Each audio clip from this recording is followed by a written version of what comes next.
Paano po gagawin ko? Microfilling ang nangyari sa akin kasi pag napasok ako sa work, nahihiya ako sa kinalabasan ng skin ko. So, hi mga ka-Diyosa. So, ayan, sige, sagutin ulit natin to. So, mga ka-Diyosa, again, when we say skin exfoliation, meaning to say, inaalis po natin yung top layer ng balat natin, yung nasa ibaba. Meaning to say, kailangan niya mag-peel, and coming from the word peeling lotion, magpipil po talaga siya whether malalaki or micro peeling. What most important, naaalis po yung top layer ng skin natin, and then pag naalis po siya, nare-renew na yung skin natin. Ngayon po, kung hindi naman po tayo prepared ng nag-exfoliate ng balat natin and dadanas tayo ng pagbabalat dun sa product na gagamitin natin. Eto po mga ka-Diyosa, meron po tayo yung ating SCD Bleaching Lotion. Ito po ay whitening lotion. Meron na rin siyang sunscreen na SPF 15 and moisturizing lotion. Ito po, hindi po siya nagbabalat. Unlike nung peeling lotion, coming from the word peeling, nagbabalat po talaga siya kasi nagre-renew po kayo ng skin ninyo. So, ayan, ito po ay hindi po siya nakakapagpabalat and mataas yung moisturizing content niya at hindi siya malagkit sa balat. And napakabango niya po mga ka-Diyosa.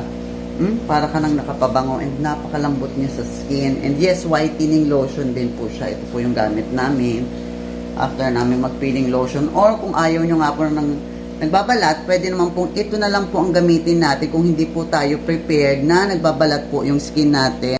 So, kapag ayaw po ng mga nagbabalat, dito po tayo sa SCD Bleaching Lotion. Ngayon naman po, ka-Diyosa, kung nagamit nyo na yung SCD Peeling Lotion, nahihiya kayo sa mga katrabaho nyo kasi nag-exfoliate ka ng balat mo, dry siya, then nagpipil yung skin mo. You know what mga ka-Diyosa, ilang beses ko na rin kasing nagamit yan. So, ang ginagawa ko kasi, hindi ko pinagsasabay yung aking braso at yung pagpipil ng aking binte. Ang ginagawa ko, portion by portion po siya. For example, unahin ko yung braso ko para at least in 2 to 3 weeks nga na downtime niya, kung medyo namumula siya or gano'n, nagbabalat pa siya, naka long sleeve po ako. So kung gusto ko magmaikli para hindi mapansin ng tao na nag-exfoliate ako ng balat ko, naglo-long sleeve ako, and then yung short, yung pambaba ko naman, doon naman ako nag-short or nag-skirt. Para at least hindi na na-notice ng tao na nagda-dry yung skin ko kasi nga nag-exfoliate ako ng balat. Ngayon naman, kapag okay na yung braso ko, yung binti ko naman po yung sisimulan ko kasi okay na yung braso ko. Ngayon naman, mag-i-sleeveless naman ako. Yung legs ko naman, yung namumula and then nagbabalat. So, ang gagawin ko naman, magli-leggings naman ako kung lalabas ako. Pero kung nasa bahay lang naman, katulad nito, pwede naman naka-shorts ka lang. Pero yun nga, kapag lalabas, syempre, paparaanan natin siya na magsuot tayo ng mga long sleeve talaga since nag-exfoliate po tayo ng balat natin.